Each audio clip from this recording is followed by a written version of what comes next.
Guys, welcome to my vlog. Ayan. Welcome sa ating panibagong video. Okay? So, sana masaya kayo today habang nanonood ng aking video, okay? So, ngayon guys, magluluto ako ng atay ng manok, no? Andun, pinadefrost ko na. Tapos, ayan, lagyan ko lang siya ng patatas, carrots, tapos, sili. And then ito, bell pepper na maanghang ito guys. Galing ito sa bukid ng Saudi. Ito, bigay ito ng mga kapitbahay ng amo ko. Maanghang siya guys. Parang hindi ko alam. Basta ganon siya. Tapos, ganyan yung characteristic niya. Napakaanghang nito guys. Grabe. Kaya, ilagay ko siya para may anghang yung ating adobong atay. Okay? So, yan. Kumuha din ako ng ganito kasi medyo nasisira na. So, maganda na siya for cooking na. Hindi na siya maganda sa salata kasi nga, nangulubot na siya guys. Tingnan niyo. Nangulubot na siya. So, ayan, nandito yung ating celery. Lagyan ko din ng celery pang lang. So, ayan, sibuyas natin. Maganda yung sibuyas natin guys, matigas. Gusto ko kasi sa sibuyas yung matigas. Ayoko yung medyo, malambot kasi hindi na siya mabango kapag ginigisa. Okay? So, andito yung ating bawang madami. Gusto ko sa madami para masarap. Okay? So, ayan guys, ito yung ating ingredients. Ayan. Tapos guys, nandito yung ating pinadefrost na atay ng manok. Ano to? Ilang kilo ba to? Ilang gramo? 450 grams. Okay, ito yan. Ito yung nabili ko. So, yan na guys, no? Tapos na tayong maglinis ng ating mga gulay-gulay dyan. So, ito yung ating carrots. Ito yung ating siling haba. Ayan. Tapos, patatas.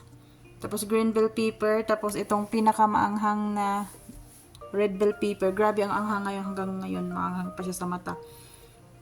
Tapos, yan. Ito yung celery natin. Tapos, ito sibuyas. Tapos, bawang. And then, ito yung atay natin. Nalinis ko na din yan. Namumula, oh. Ayan, namumula yan, guys. So, nakahanda na din yung ating mantika dito. So, dito ko yung gulay. Tapos, dito yung yun ko. Basta. Ayan na. So, simulan na natin yung ating pagluluto. Ayan guys, mainit na yung ating mantika. So, nilagay ko na yung ating sibuyas. Dito ko pala lutuin yung ating gulay.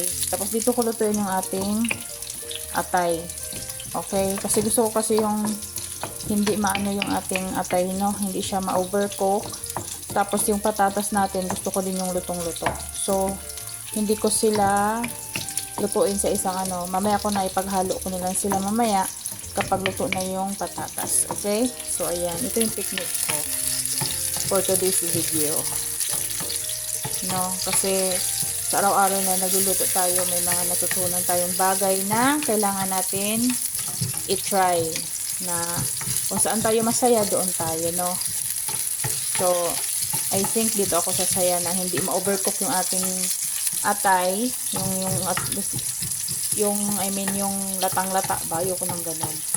So, ayan, dito ko yung gulay. Okay? So, ayan, lagay na natin yung ating gulay. Isahin na natin paglagay, guys. Ayan. Okay, so habang nagpapainit tayo dito sa ating atay, dito ay nagigisa tayo sa gulay. Okay, gusto ko yung ganito. Para yung ating patatas maluto siya. Ayoko yung patatas na hindi luto guys. Gusto ko talaga yung luto siya.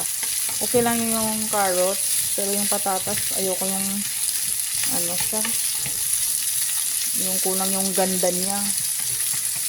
No, gusto ko yung lutang-luto. Okay? Dali. So ayan, nilagyan ko siya ng tubig.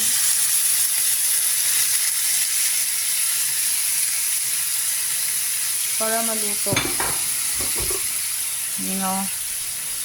Lagyan natin ng tubig konti. Pampaluto ng ating patatas. Dito, malapit na din yan. So, ayan. Lagyan lang natin ng asin. Yan.